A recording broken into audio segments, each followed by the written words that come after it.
Advocates of the children's rights are expressing distress about the plight of a number of children confined in the refugee settlement camps. The concerned parties are worried about lack of adequate services for displaced children, especially from South Sudan, Democratic Republic of Congo, and Burundi, who are settled in various camps in Uganda.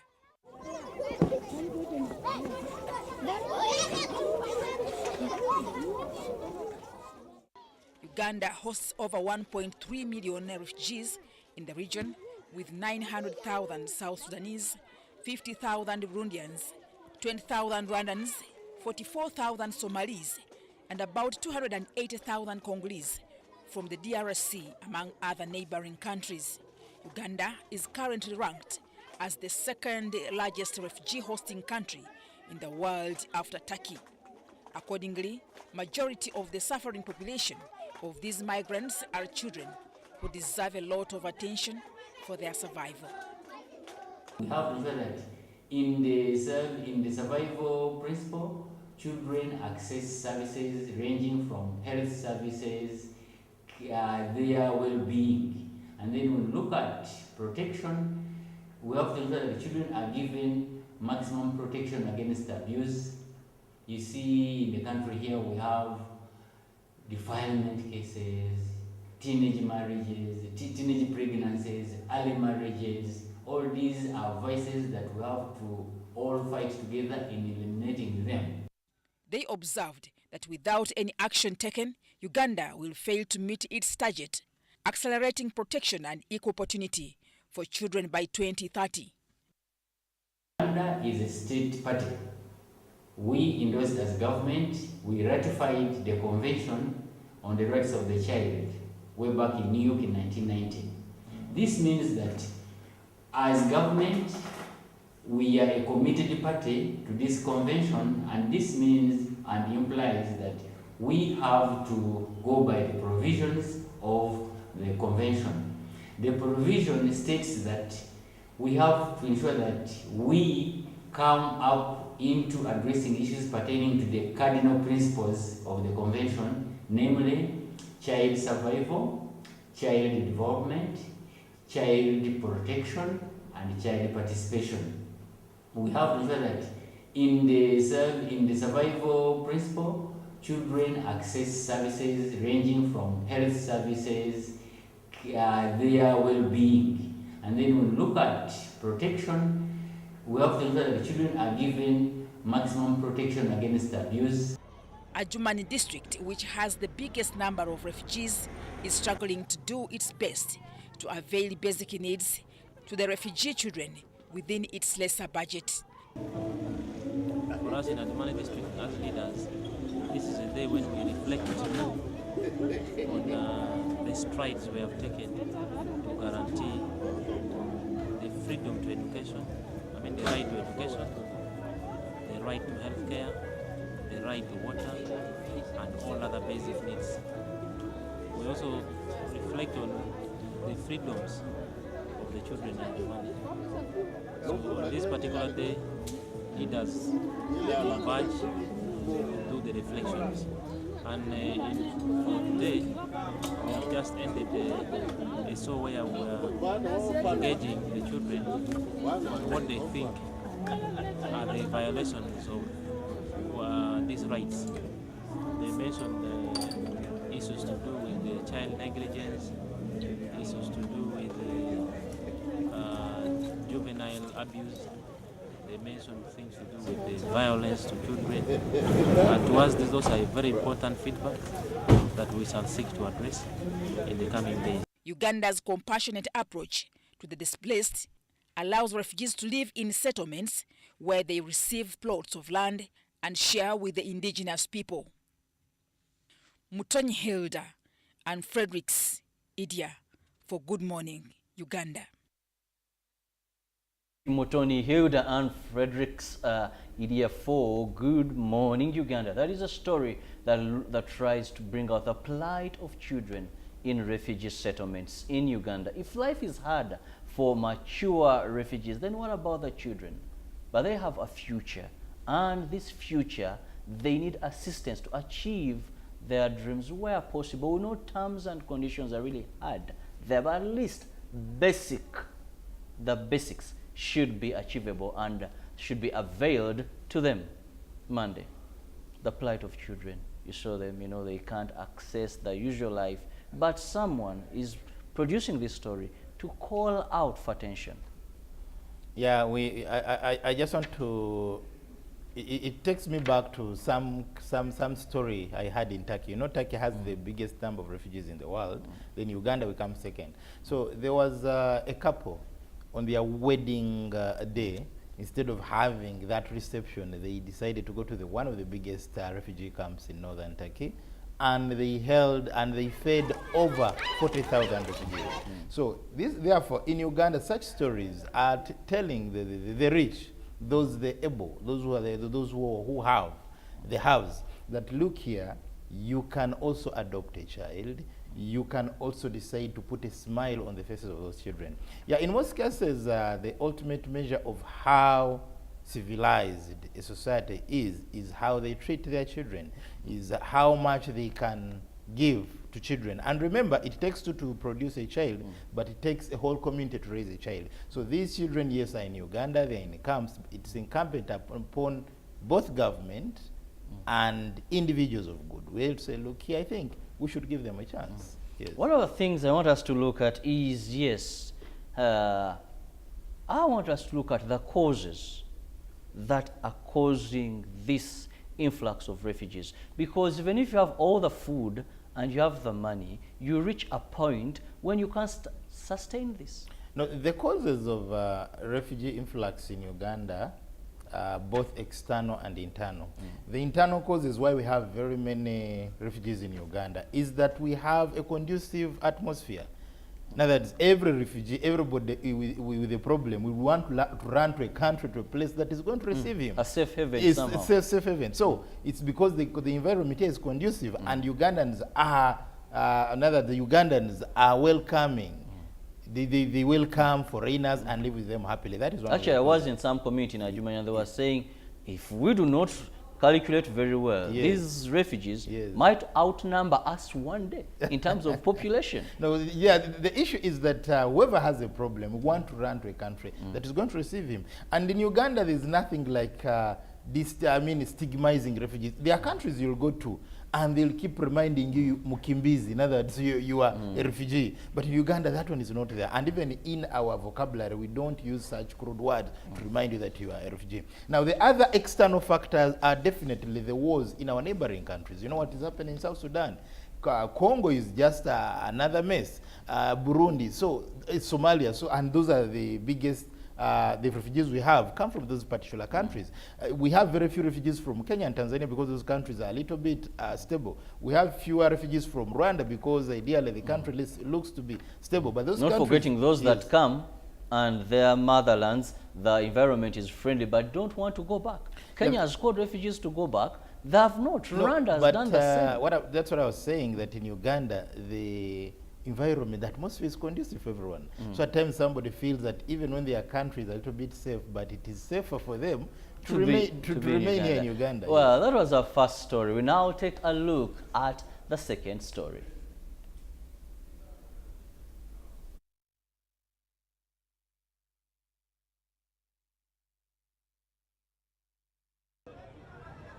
Last week, the chieftains of military intelligence, Uganda People's Defense Forces, and the Internal Security Organization arrested close to 20 people believed to be suspects in the gruesome murder of Francis Ekalunga, an accountant with Case Clinic. Many of those arrested are members of the infamous Boda Boda 2010, an association of motorcycle riders around Kampala.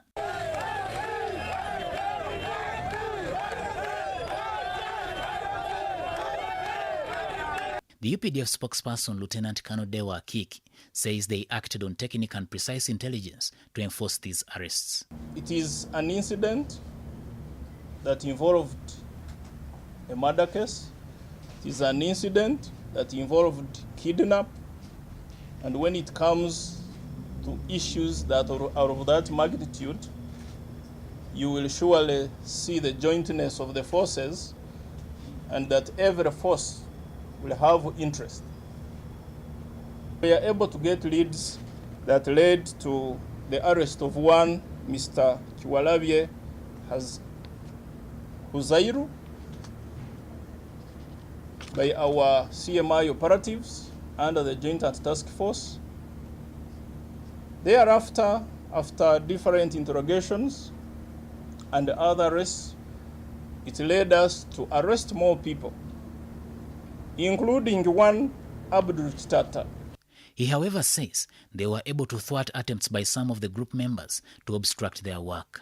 These are believed to be behind the murder of case clinic accountant Francis Ekalunga, who was kidnapped and his body set ablaze along Entebbe Road. Such murder investigations and more high-profile cases have in the recent past been carried out by the police. So we asked Dewa Kiki why the military had to come in now. Why now? I don't think it is now. This has been going on. It has been going on. We have been working together for from the day these agencies were established. However, most of the time, the military prefer working behind the scenes than in front of the scenes. But when an opportunity comes, you all remember Operation Wembule. Was General Kayanja not from the military? So it's not now. It has been on. But whenever an opportunity comes in and we have to show up, we do show up depending on the need. On his part, the police spokesperson Emilian Kaima called for calm amongst border groups.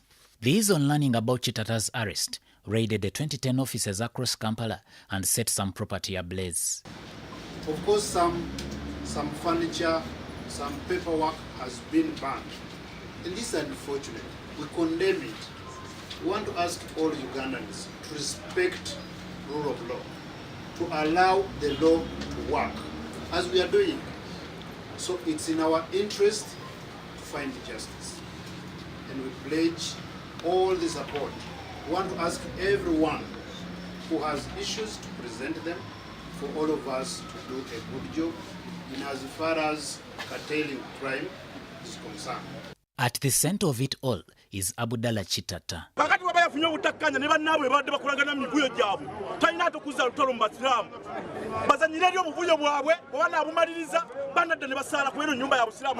Chitata is also the NRM chairperson Rubaga.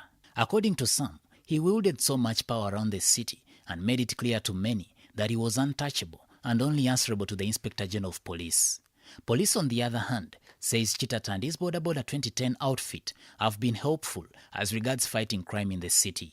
Maybe this answers why it took this long for him to be brought to book, despite the glaring available evidence implicating him. Samuel Senono and Sharon Chomjisha, UBC News. Well, that is Abdallah Chitata. And but not, of course, running away from the core issue is the joint operation that was conducted by security forces to ensure that they investigate and bring to book those that murdered the former case clinic accountant. I can see a smile on your face. My doubt is, why are you smiling? Well, you know, why I'm smiling is the UPDF's deputy spokesperson, that is Akiki's word, that when opportunity presents itself, you rise to the occasion. So even when you're in a joint security operation, when your counterparts are sleeping on the jobs, you have to bypass them and do the right work. So, but Monday, briefly, yes, you pushed in that. Yeah. I'll comment on recently. This was a successful operation, but there was one in Runguja where they had gone. They almost clashed to arrest someone believed to have been a friend of the deceased. That is AIGP Andrew Felix Kawesi, and the police and military almost clashed. Then when we see how joint and how normal are these operations, when we see the Sobi case where the Inspector General of Police comes up and says, we arrested him, ask so and so, who released him. So how normal are these operations? No, and I just want to say that from the body language of Kaima, the body language of Kaima and Akiki, it really shows that it is not a friendly joint. operation. Though it should be. Yes, though it should be. But from the body languages you're seeing them addressing the press, really it's not as friendly as they want us to believe. But at the end of the day, what we have to appreciate is that the army, world over, once there is a lapse somewhere, either in the police or any other security agency, they will always come in because it is their core role to protect the sovereignty, to protect the lives and property of people. So they are always on standby, just in case the other sister security organizations are not up to the task. It is very normal that they always have to come in to beef up security. But on this particular case, what is really happening, you see that even it is attracting public support, because people like Abdallah Chitata and his group of 2010 had become a menace.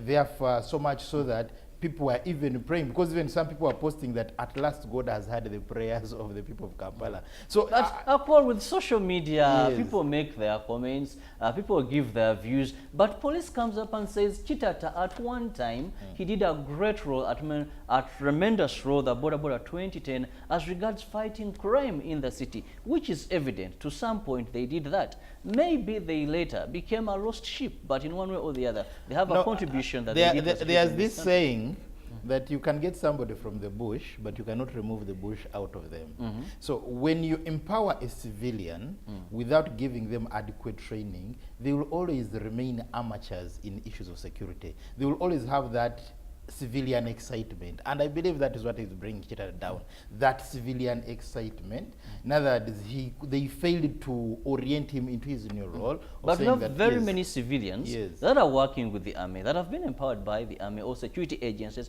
and they're doing a good job. No. They could have, the people that perhaps employed them, the people that recruited them, could have taken them through the processes. Look here, that this is this, you don't need to be excited.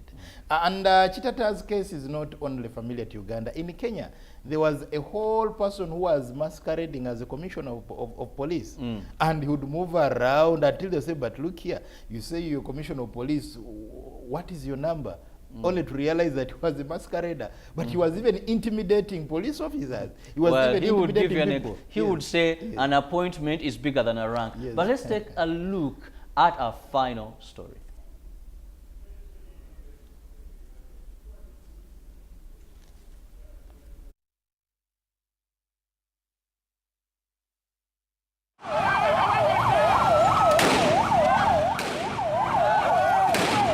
Katwe police officers were forced to fire live bullets to disperse Boda Boda riders who had thronged Boda Boda 2010 offices in Makindye. The irate mob had broken into the premises to destroy property in an act of rejoicing after the leader of this faction were arrested.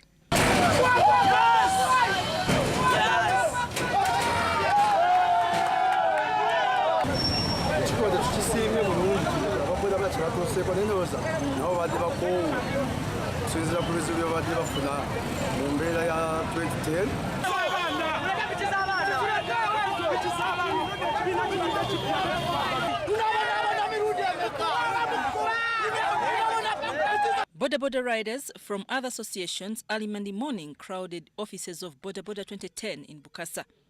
Although the road had been closed, they used an access road entering the premises and removed property including important documents and burnt them.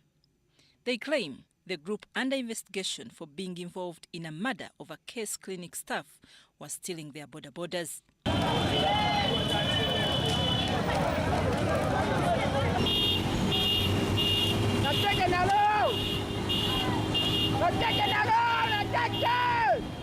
The riders then proceeded to Wakaliga Natete offices to do the same.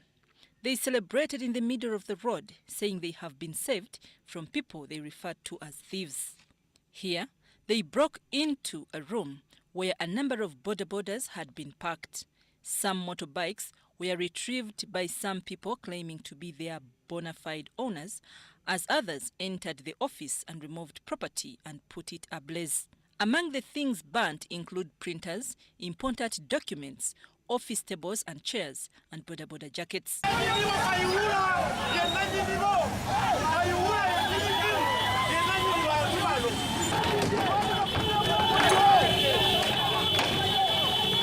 However, police spokesperson Emilian Kaima condemns the actions by border riders, emphasizing that police is investigating the matter. We condemn it. We want to ask all Ugandans to respect rule of law, to allow the law to work, as we are doing. So it's in our interest to find justice. He, however, urged all aggrieved parties to present their statements to police. I'm Nafka Farida, reporting in Kampala. Two wrongs do not make one right. Yes, if Border 2010 were in the wrong, what image are their opponents creating? Someone would wonder, if you have done that when there is an investigation, what if then you are in the shoes of 2010 and maybe affiliated, having the authority that you claim the 2010 group has been having? Monday. You know, in the African setting, once a colleague gets problems, you are supposed to console them, you're supposed to mourn with them. But where you see people celebrating somebody's downfall, it means that that person was really bad.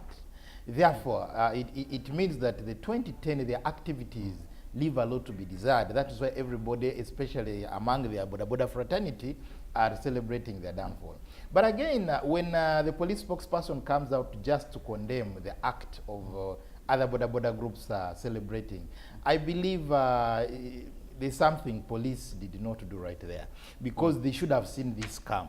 But Monday, let's look at border is an industry. Yeah. It's same as the taxis. If we are to go to these matatus, the taxis, they're equally fractions. And when one fraction has a problem, the other rejoices, because we are talking about money. We are talking about people's livelihood, earning. When we see a fraction, border 2010, for example, is a collection of many groups. And then there are also other groups that don't succumb to this group. So seemingly, isn't it normal for this to happen?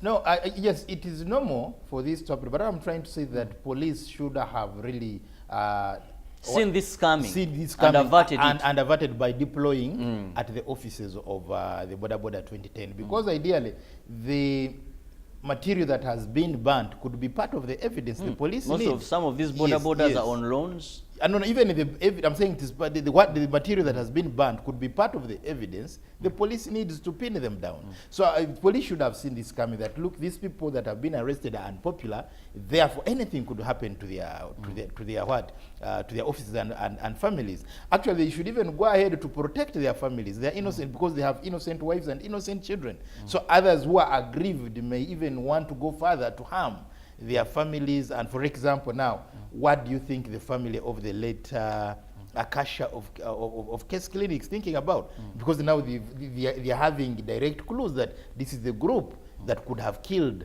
their own. So they should put up a measure of making sure that the families and properties of these people are protected until such a time when investigations are clear and those who really participated in it. Because I believe not all the 2010 are involved in crime. So those who are involved in crime can be brought to book. Yes, that is what we had for you. We shall now return with press review. But before we go to press review, 26th of this month, NRM Barration anniversary will be studio, is counsel, our legal brain here, that is Justice Karuhanga. Gentleman, he's no longer a visitor, our usual panelist here as we look at issues of law. And today we are going to be looking at the death penalty.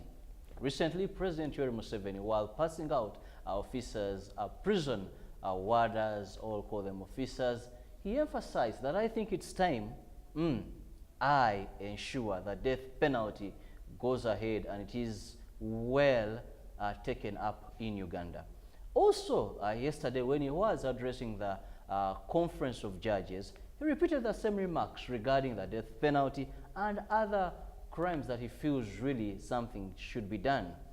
And we know in Uganda, our history, it was in 1999 when we last saw the president signing or approving death penalty, and it was conducted here in Uganda.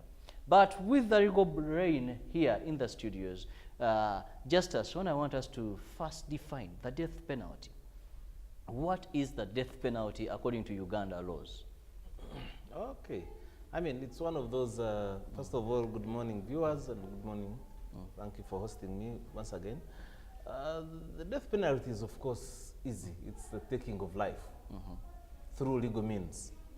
After court has adjudged you a criminal and sentenced you to death, the legal process says you have to go through all the levels of appeal up to the last court of appeal, in our case, which is the Supreme Court. If the death sentence is confirmed, then that person is executed. Like you said, we have we last witnessed an execution under the death penalty in 1999, signed by the president. However, under military law, the last execution was in 2005. So we have civilian courts and the military courts. So under the military courts, the last execution was 2005, and under the civilian law courts was 1999. However, on our law books and in the Constitution and the Trial and Indictment Act, the UPDF Act, the death sentence still is on our law books. Unlike other countries in the West and other jurisdictions where the death sentence has been scrapped. But here in Uganda, the death sentence as a punishment is still on our law books. The death sentence as a punishment, we still have it on our law books. But what has been the practice? Because, you know, courts have been sentencing people, convicting people and sentencing them to death. What has been the practice? The practice has been really, like I said, it's still on our law code, on our law books, so it's still a lawful sentence. If a judge hands over to a criminal or to an adjudged criminal the sentence, it's legal and the law allows it. But the practice has that since 2005, we've not witnessed any executions. Why? The president has not been signing, and of course, execution is signed off by the president. His past explanations was that he didn't feel it was right, because sometimes people are repentant, other times circumstances have changed. In other cases, people have reformed. We have seen him pardon many people. I was part of the process of pardoning some, so I know his feelings and his views. I want to believe that what has made him kind of change his view is the impunity that we see. The impunity that we see going around has been really going up. I am sure he may not mean it, but maybe he wants the people to understand that that sentence still exists. And of course, the other reasoning, the proponents of the scrapping of the death sentence is that it's not a punishment. It's not a punishment, because when you take away life, you have not punished someone. Maybe it acts as a deterrent, but it's not a punishment. The punishment is when you sentence someone to life, they suffer through prison, they understand they are punished. But of course, traditionally and our local systems were in the law of Moses, an eye for an eye.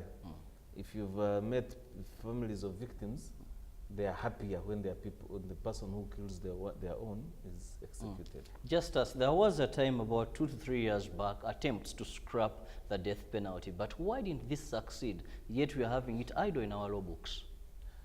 The position of government and the president at that, which was even presented at the UN, the UN convention, there was a discussion at the UN, was that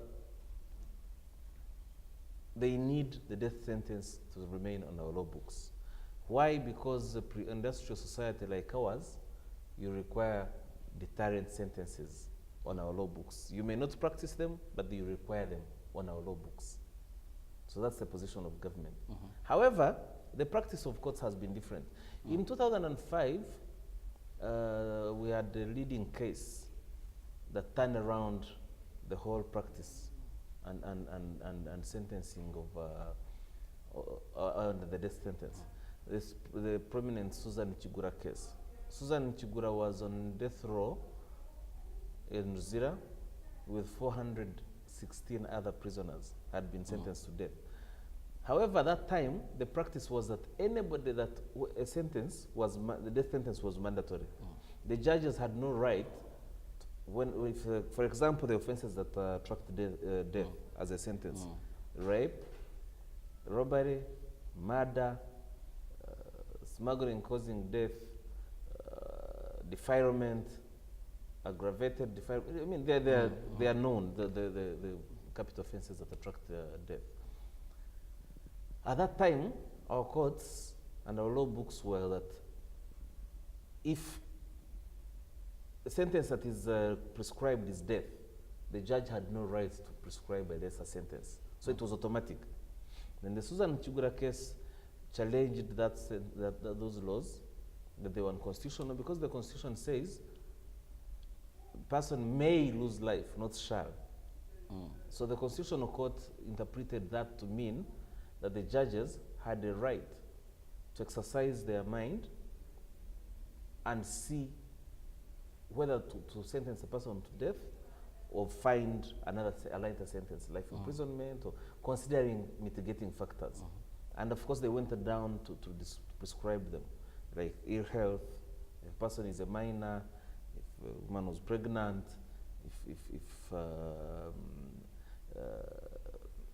person is mentally challenged, intellectually challenged. When I read it, it was funny. There are mitigating factors, other conditions that could lead to someone committing that grave crime. Yes. So the practice has been, and of course, from the 2005 Chigura case, after the Constitutional Court and the Supreme Court confirming that it was unconstitutional to give automatic death sentence, a lot of cases have been death sentence. We have seen a very, very, very tremendous reduction in the death sentence being handed over. So our courts are very liberal, but I believe and I agree that the death sentence should remain. Even if we may not practice it as a country, but it should remain on our law books. Because there are some grave cases. Tell me, let me give you an example.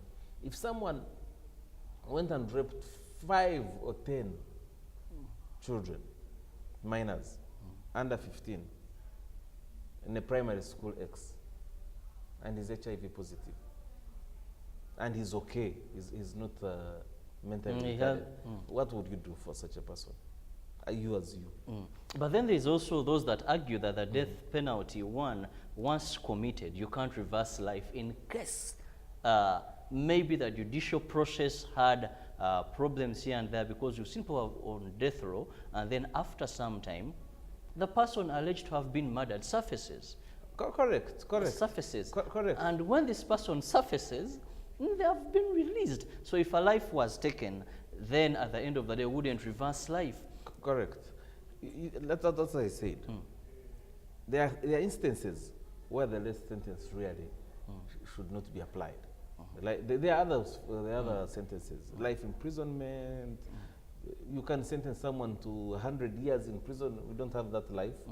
It's automatically death sentence, but it's not execution. However, we need a deterrent.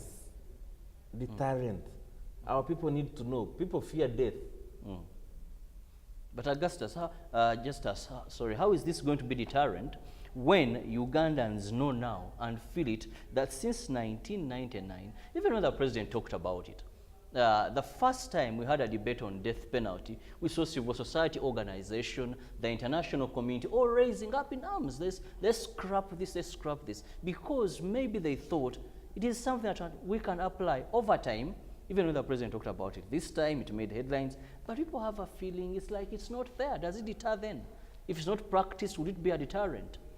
I agree with you, but you see, we have cases, like I said, like a terrorist.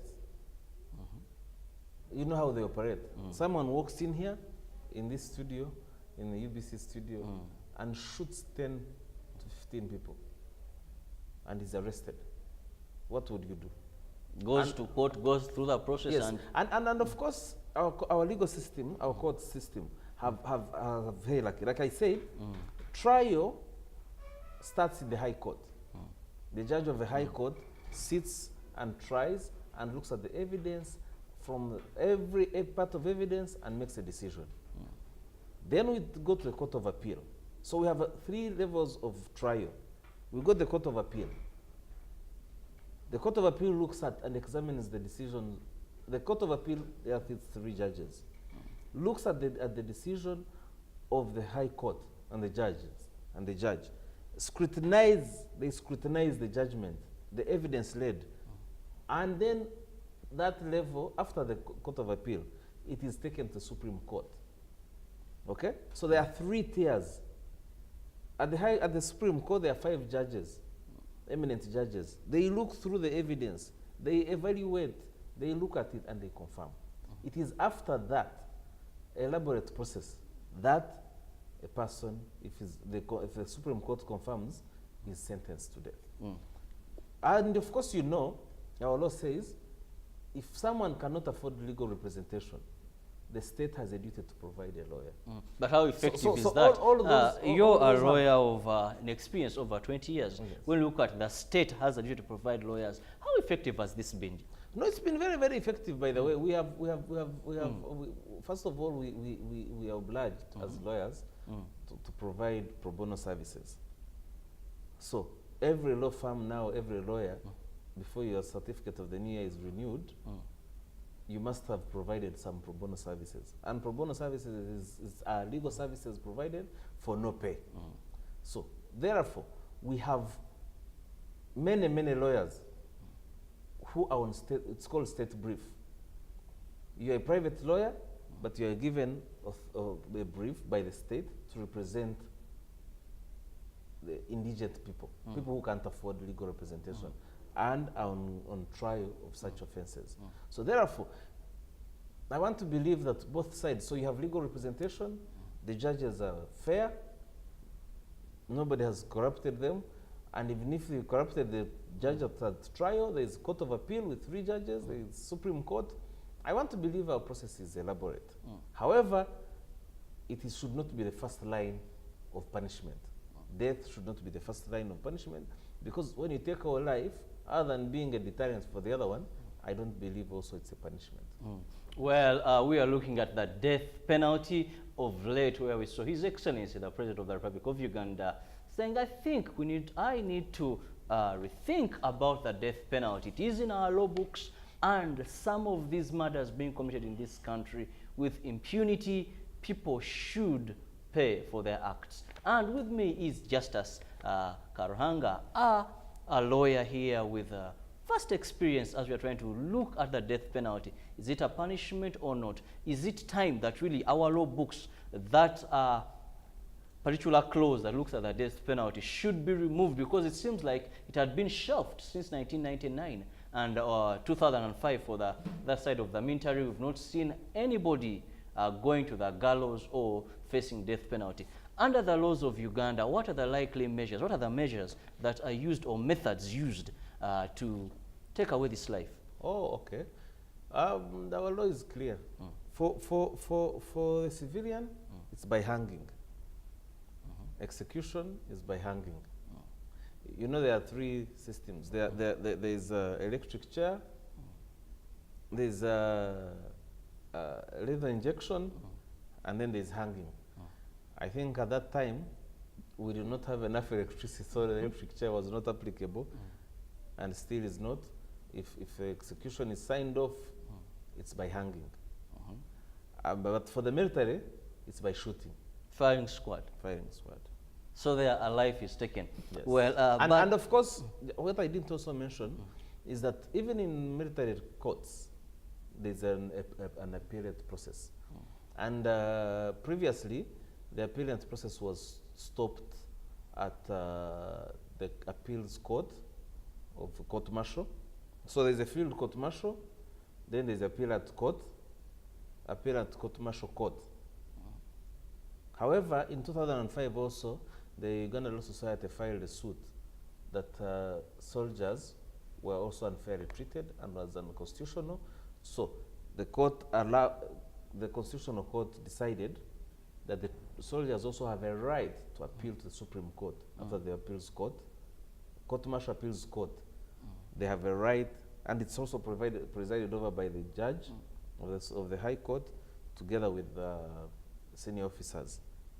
And so they appeal to the Supreme Court for decisions to be confirmed. So really the process is elaborate.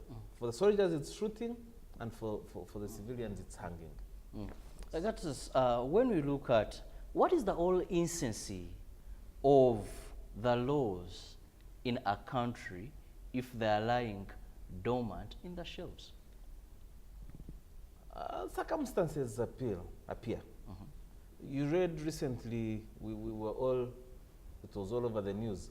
Is it Netherlands or where? One of those Nordic countries where prisons have been scrapped off and turned into some luxury places or hotels because offenses are not being committed anymore.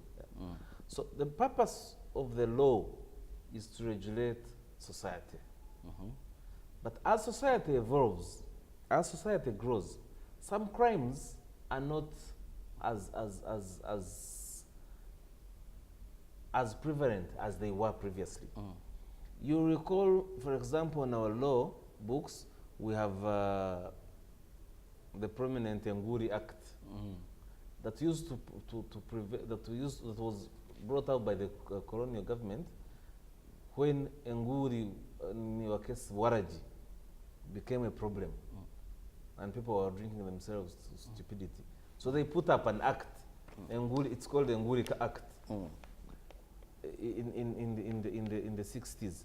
And that law is still on our law books, but not implemented, because now people became responsible. Yes, we still have a few irresponsible ones, but times have changed. You can't start regulating how people drink or not drinking, or criminalize someone's drinking. But the circumstances at the time required.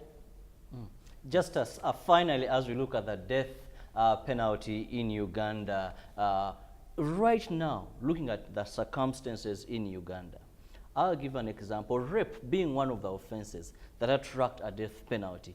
Is a death penalty, given the current environment, necessary for this country or not? In your opinion? My personal opinion, yes. I know it's a very difficult one. I know people, it's a very controversial one, but I am still in support of a death penalty being on our law books. I gave you an example. You are married. Yes. If a thug there came and raped your wife and your sister in the house, and what would you want to happen to that person? You as you. Well, I want to see him suffer for the actions he committed, not to see him, his life taken away. But how would, you see, do you know how the conditions in prisons are happening now? There's also improvement. Other than being incarcerated, what happens? You've seen some come out very healthy and fat. Some are useless out there. Some people are useless out there and have nothing to do. And they think being in prison will give them free food and free accommodation. They can't afford it out there. But when they know there's that possibility of being killed, of being executed, I am sure it acts as a deterrent inside them. Thank you very much. It's been a pleasure having you on the show. As we've been looking at the death penalty, he says he feels it is still a necessity and necessary to be implemented in Uganda. From the rest of the team, Robert Chirabo Nyonyitono wishing you a lovely day. Up next is Business Today. For God and my country, God bless motherland, Uganda.